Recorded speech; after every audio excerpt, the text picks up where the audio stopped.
Alright, next by Bellular Warcraft. So,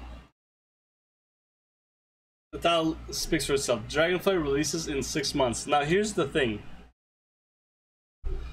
I am 99% sure the game is not ready for release. Not that it's not playable, it's that it's not going to be balanced, it's going to be buggy. Alright, everyone I think knows this, everyone's expecting it. The other thing is, like, I hope the class that you main in Warcraft is not one of the last classes that they're gonna do talents for. I'm just gonna leave it at that. Kinda like how Paladin was the last thing that they made in Classic, therefore it was fucking dog shit.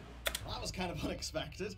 Randomly, seemingly, and without much fanfare, Blizzard have actually dropped the pre-orders for... Well, Warrior was the first thing that they made, and Warrior was fucking bomb, and was the shit, was so good in Classic WoW, right? So... Right. But that's definitely not the full story, because the disclaimer... Wow, they nerfed everything but Alexstrasza, huh? Damn, not it doesn't even have the ass anymore, let alone the boobs. Wow. It says... Dragonflight will be available on or before December 31st, 2022. This year! Within 6 months! That's quite something, isn't it?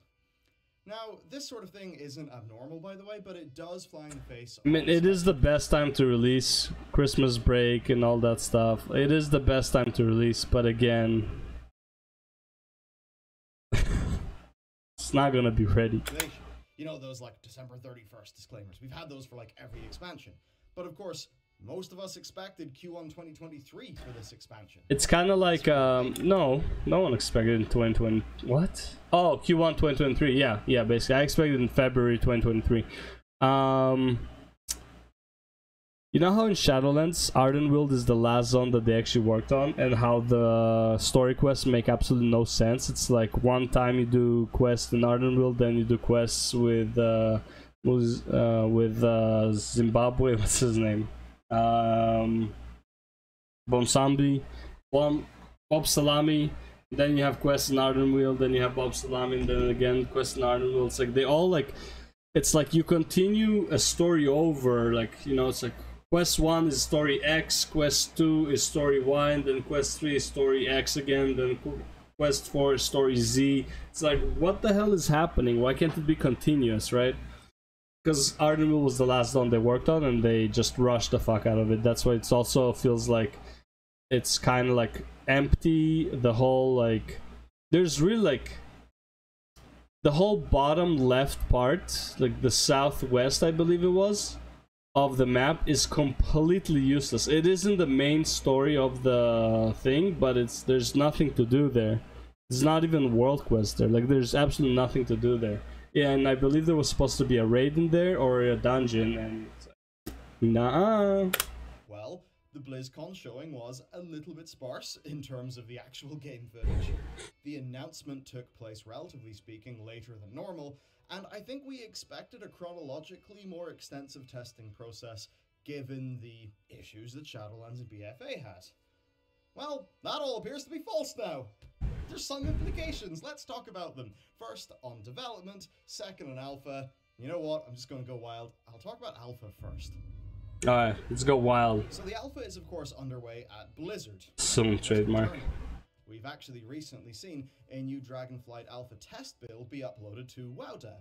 Yeah, we saw that. Yeah. But it's just a bit more evidence. It does mean that external alpha is almost certainly going to come out soon though. I would expect within a few weeks. I wouldn't be surprised if it was next week. Let's talk about some times then. I'll actually use WOD here because it's kind of similar with dates. So Warlords of Draenor external testing started June 5th. It lasted 161 days. I think that's 5 months and 8 days. And then the expansion came out. If the exact same timing occurred right now, with alpha starting next Tuesday, then Dragonflight would release Tuesday, November 29th. Funny enough, that's a week after Shadowlands launched, relatively speaking. And I think that's actually a somewhat important thing to point out. You see, Legion released in August. BFA also released in August. Shadowlands was like November or some shit. Well-oiled machine, an expansion every 2 years. And while we don't have Okay, so here's what he forgets about is WoD. So WoD was like, what, 13 months of no content, so they could just work on Legion. BFA came right after Legion. BFA was not ready. The systems were dog shit. They just rushed the release instead of delaying it. Shadowlands, I believe, came out in November. They blame COVID, sure, whatever, but why it wasn't like ready, it is what it is. And now next one's gonna come out again 2 years and 2 months afterwards. So 3rd August release that we can use to draw the trend line. was it November? Safely say Shadowlands probably had the same launch target, only for BFA's issues and then COVID, of course, to knock its planned release date back to late October. Oh, it was October. Okay. The delay took us to late November. So, okay, so it was November. That's right. Is development realistic? I know a lot of people are quite worried now that they're finding out the expansion's coming relatively soon. So let's do that.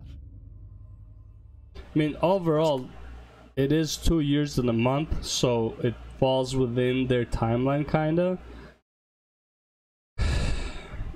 But everyone knows it's not ready. During the reveal event, Blizzard actually said they were more ahead of schedule than usual. Now, that certainly is a statement, but there are ways that that statement could make sense. So first up, Shadowlands was likely cut down quite a bit. Legion had a launch raid, then 7-1, then 7-2, then 7-3. It had 4 raids. Of course, with other bits of content coming along. Supposed to be. BFA, 4 raids. Oh, Legion is, yeah. Shadowlands had 3 raids. Tiers were all quite long, and the storyline of the expansion was very clearly both cut and compressed.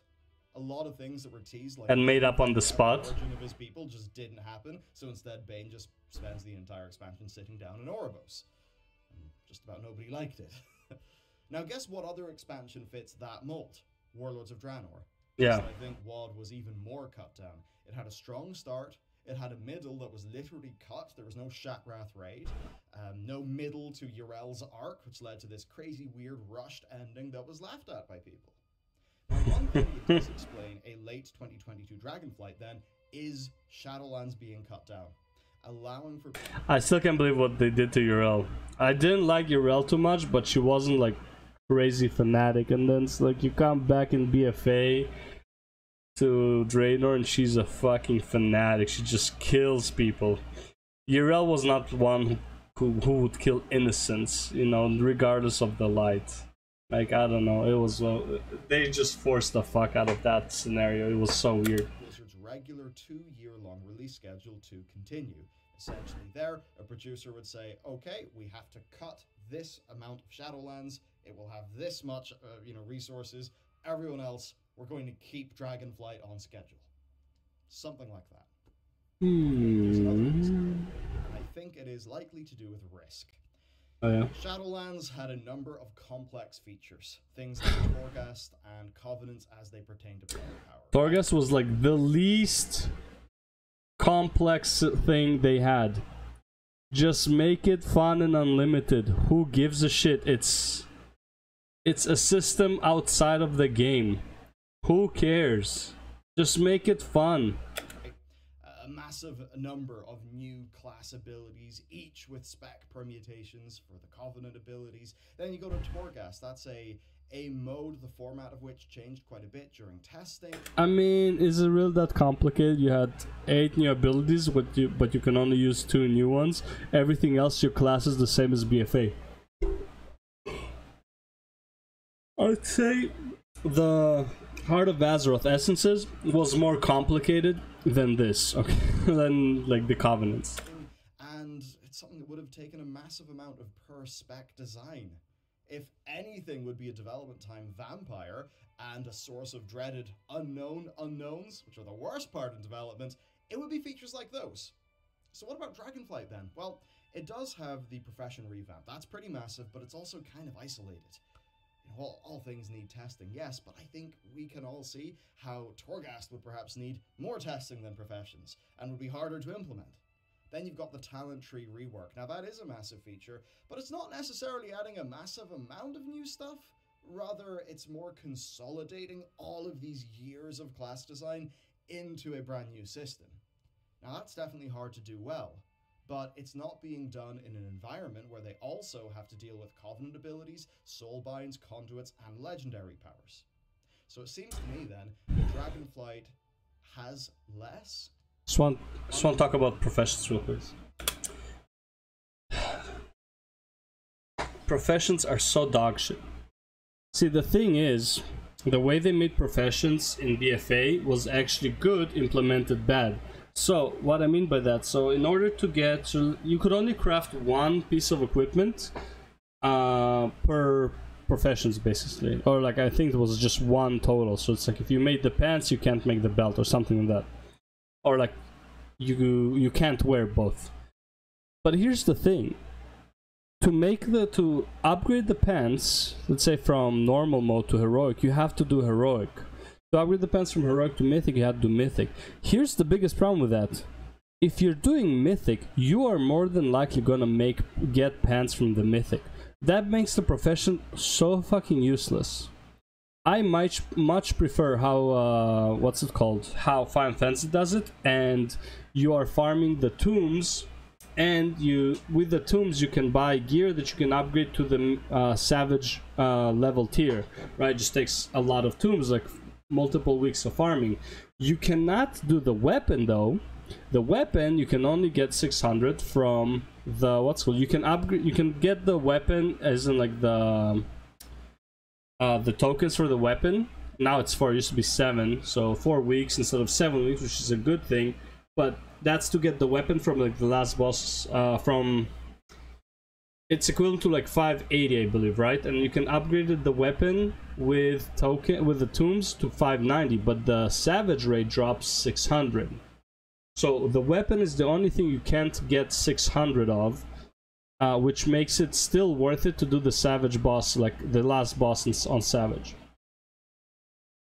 So you can get full gear, like chest, what do you call it? Helm, chest, legs, boots, gloves, ring, neck, bracelets, second ring. You can get all of that savage quality. You just can't get the weapon, right? But you can get it at least. And it's like, trust me, if you don't want to do savage, you won't be doing savage, but there's no reason for you to not have that gear. It's not like that gear matters anywhere, especially like right now PvP is gonna scale on its own. It doesn't matter if you can get item level similar to mythic. It will just help you clear mythic if you ever choose to do so. There's no reason to not do it.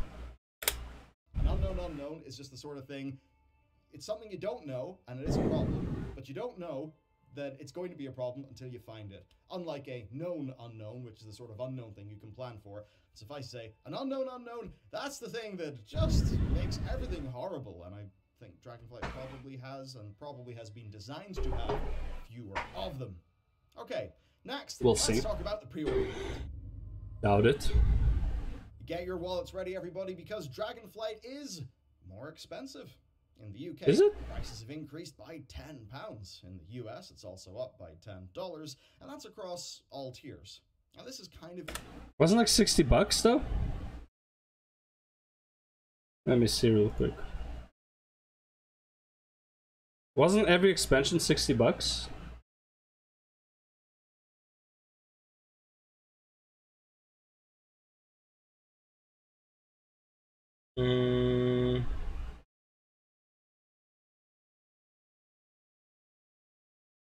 I feel like it's the same price.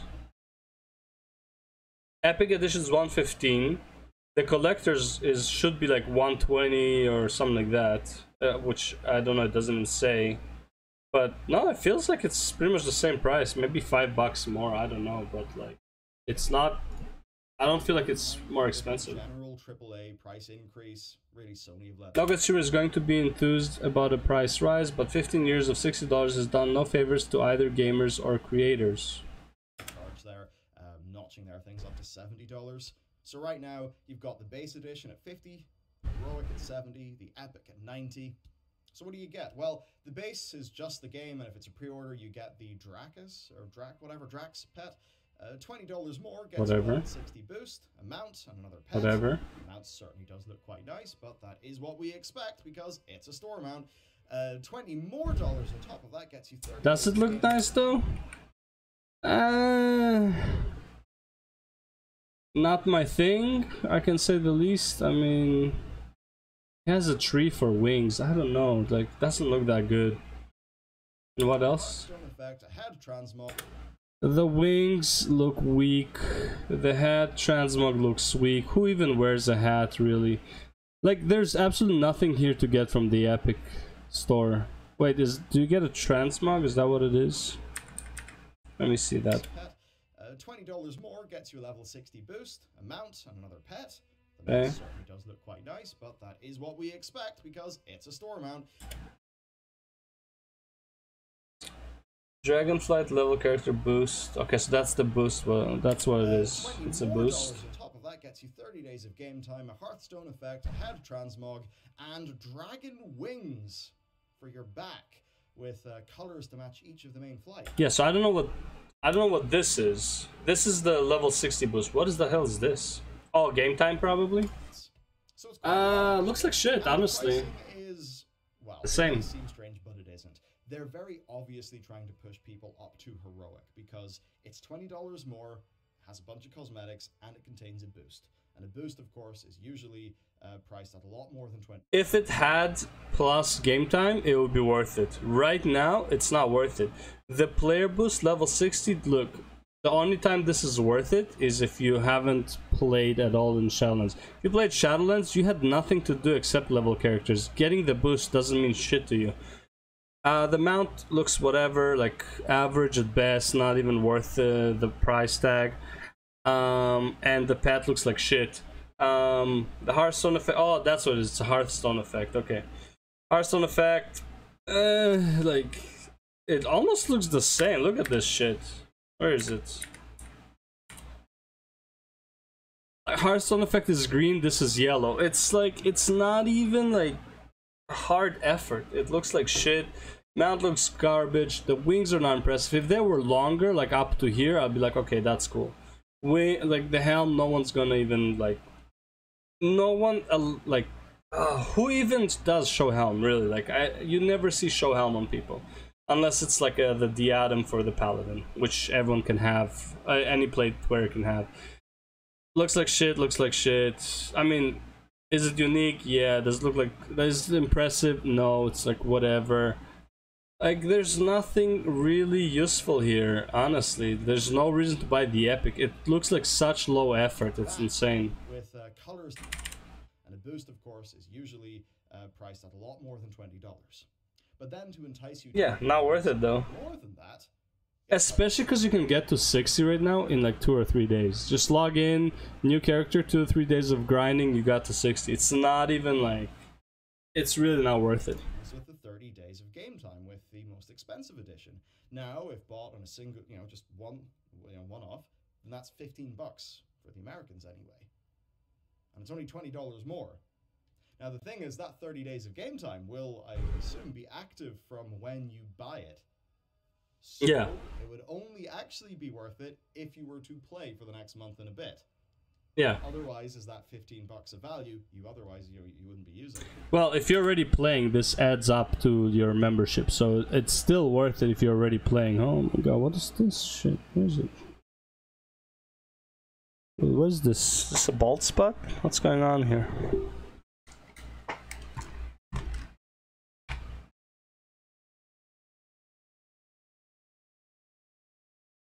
Holy shit, man. I'm panicking here about bald spots. It's crazy.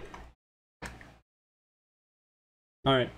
I just kind of go into this because completely not worth it. It's fascinating to see how companies break down the kind of logical, rational consumer side of purchases. Yeah.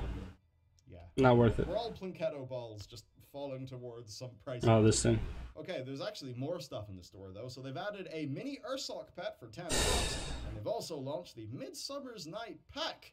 For all the Shakespeare fans. Now out of all of this, I'd say the cat is the only thing that's worth anything. And even that just doesn't look like something from WoW, so I don't really care. Yeah, like... It's just not worth it, man. Like, they need better mogs. It's crazy. The mogs in WoW are so fucking dog shit. Like, after playing Final Fantasy and looking at Guild Wars 2, man, the mogs in WoW are so dog shit. And that includes a bunch of existing cosmetics, the Ursoc pet thingy, And they've also, by the way, discounted Shadowlands. And then there's also the Complete Edition, which has, of course, been updated for Dragonflight, clocking in at $110 for Heroic and $130 for Epic. There you go. You know what? There's one thing that I'm really pissed off at here, and it's totally a selfish thing. Yeah. I was personally really hoping the Diablo Immortal would be their only major Q2 sales event, because if it was, then we could get a decent idea of how Immortal will have impacted their revenue versus baseline, and that is now impossible to do because of all of the people pre-ordering World of Warcraft stuff. Yeah, but won't you still see what Immortal did? I guess you can't see, like, it will be a pain to calculate the percentage total of like how impactful it was, but I guess I don't think Immortal's doing really hot overall. Like, it's really gonna break even within like 4 or 5 years probably. Sad. By the way, there's actually still a bunch of encrypted assets in the game, so wow. I imagine those will show up with some sort of Wrath Classic, edition or something like that. Okay, to wrap it up, what do I think? Well, I think number one, this is all very unexpected. 2023, I think, made sense to a lot of people. Yeah. I think a situation where we all just realized as a community, like, WoW cannot take another bad hit. So I suppose it was the community both hoping for 2023 because we just wanted to have more time in the oven, but also the community kind of wanting to give Blizzard the permission to do 2023 because we wouldn't want the developers to feel rushed to the point of having to put out a bad product, because I think which looks like it will be, but whatever. What's at stake, and that's why so many of us would actually be prepared to wait for relatively a bit of a longer time in development. But I suppose it's the kind of thing where they're either going high risk and they really want that in for Q3 of this year, or it's the case that Shadowlands gets cut to pieces so that they can maintain the expansion development timeline for for this expansion. I mean, let's be real. Blizzard knows people are gonna buy it regardless. If it came a year late, a year early, it doesn't matter. People are gonna buy it, people are gonna play it, because people are fucking dumb as... Oh, I'm getting angry for no reason. Oh, but how dumb WoW players are. Oh my god. Nah, that's all I gotta say. Nah. Nah. With Ian about borrowed power and confidence, and I mean, suffice to say, I don't think the interview really went in the way that a lot of current WoW players would have wanted it to. Certainly was like that for me. But Preach's like takeaway was, this is what we're doing now, but we're not doing that again in the future. And that kind of just makes you think, well, why are you doing it then? They do take quite a lot of time to develop. You know, by the time Shadowlands is launching, they're going to be in pre-production for the next expansion, right? Because it just takes a bloody long time to make these things. And I suppose that just makes me think, did they just decide Shadowlands is the thing that takes the hit here, not Dragonflight? I think that's the only way that Dragonflight comes out the end of this year and, doesn't feel a little bit rushed. Now, that said, I do certainly have some worries. I mean, I know that on the topic of class balance, people have had quite a few concerns. I know there's been some worry about Sepulchre, and generally a lot of the time throughout Shadowlands, this feeling of too little, too late. And a lot of us would end up being really baffled that fixes that, on the face of it, seem quite easy would take so long. I suppose the best case scenario for us right now is that those things took a long time because more people were working on Dragonflight. Nope, that's definitely not it. I 100% disagree, because that was the same excuse people used in BFA, and Shadowlands still came out how it did. They could have made the game way more fun. It's like... Let's take Torghast, the easiest example. Why cap it at 6? Why... Oh god. I'm so tired of talking about the same subject. It's crazy. Okay, why cap it at like 6 floors? What was the point of that?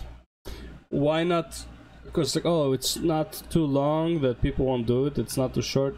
Who cares? Make it a 1-run thing that you don't need to do. Why do you need to do 2 runs of the 6th floor on each character for your ashes? What does that give you? Make it 1 run. Honestly, for the ashes, you could have made it the story mode run. Right, the super easy, who gives a shit, right? And then you would have a challenge mode for cosmetics and stuff like that. Challenge mode can go up to like as many levels as you want. Make it 100 levels, and if you beat 100 you get certain rewards. Like every time you beat a certain, like at 10 you have rewards 20, 30, 40, 50, 60, 70, 80, 90 and 100, right? Then you can have challenges based on like levels. Then you have can make boss challenges, right? Like the boss rush, which they did now. The abilities, they didn't do anything with the abilities since Torghast came out. They literally gave up on Torghast. Torghast could have been so much more fun. Here's an idea. You know how like the Covenant, the Night Fae Covenant has the ability to like to turn you into a like a butterfly or a fox or whatever it is that you choose to turn into, right? How about make that ability last half the time, but you can blink as many times as you want, and when you blink you leave an image that's gonna explode within 3 seconds. So what you can do is grab a bunch of mobs and then just start teleporting around them to create images that would blow up and do a lot of damage to these guys. And it's like, and they keep chasing you and you just like keep blowing up and stuff like that, but it only lasts like 6 seconds, so you can only do it like as a massive cooldown, right? Which adds gameplay ability, like how you play the game. As much as I love being a paladin and like having infinite wings, that's all it was. It was infinite wings and haste, and it's like, oh, I'm just throwing hammers. Yeah, is it fun? Sure, but is it like blowing my mind? No. Is there anything like more creative? Can you have like characters get abilities from other classes, get abilities from other classes or something like that? Give paladins like a charge in Torghast, like an ability that you can take a charge for, and it's like you decide, right? It's like, the thing is with Torghast, a lot of them were just like trap abilities, where it's like you get one good ability and everything else is trap. Not even like trap isn't like its utility, it's legit does the exact same thing but less, right? It's like, oh, this does 3% mastery, this is 3% haste, and this one will give you 10% more wings time, and you just have to calculate which one does more, because they all do the exact same, right? But obviously that is just a speculation.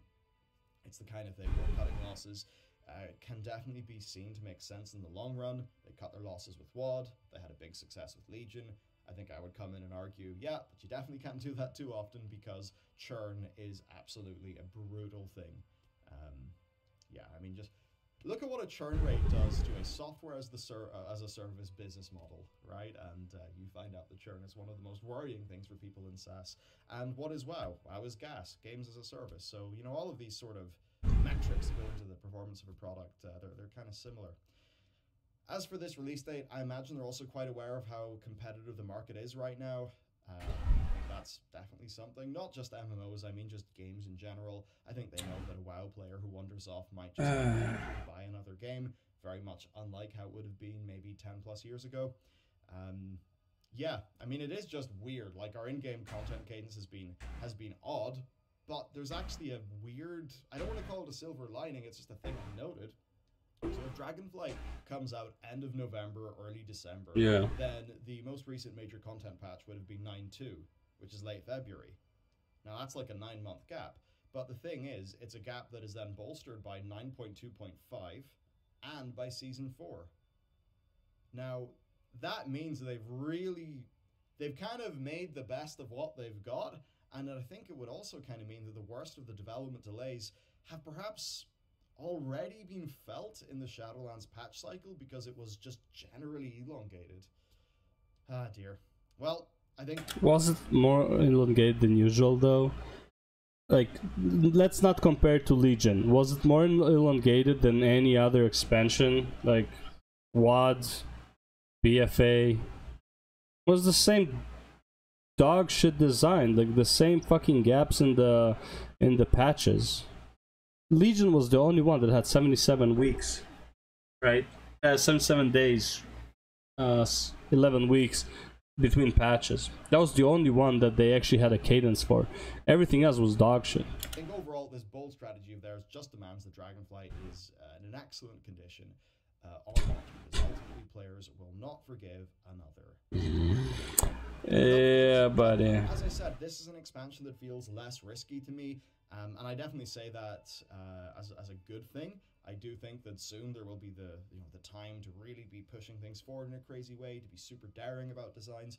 But I think that what World of Warcraft needs right now is a very nice, just stable foundation. I think that the profession revamp and the talent revamp can provide a lot of that foundation. So yeah, I'm feeling okay about Dragonflight.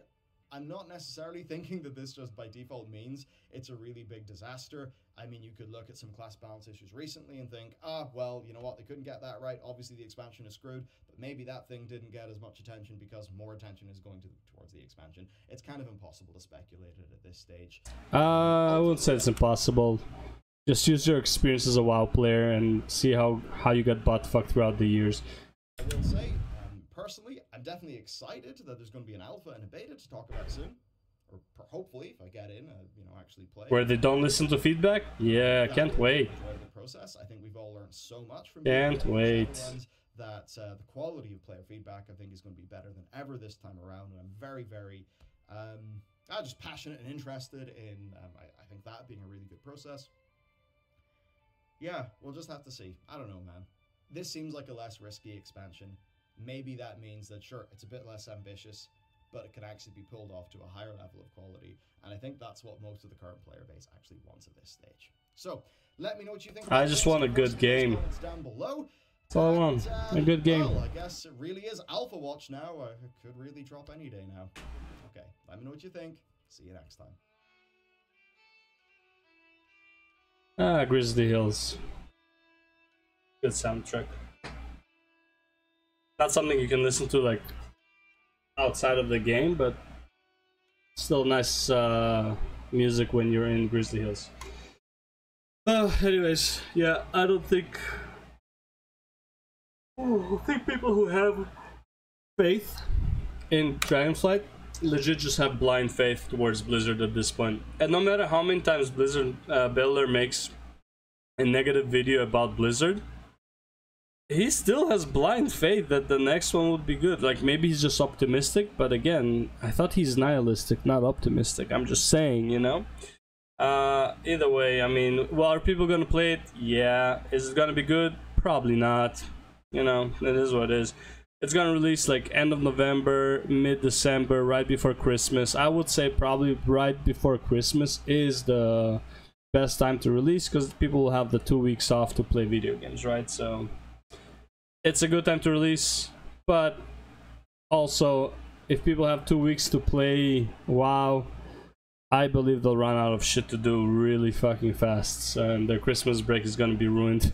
But yeah, that's the video, and yeah, I'll see you on the next one.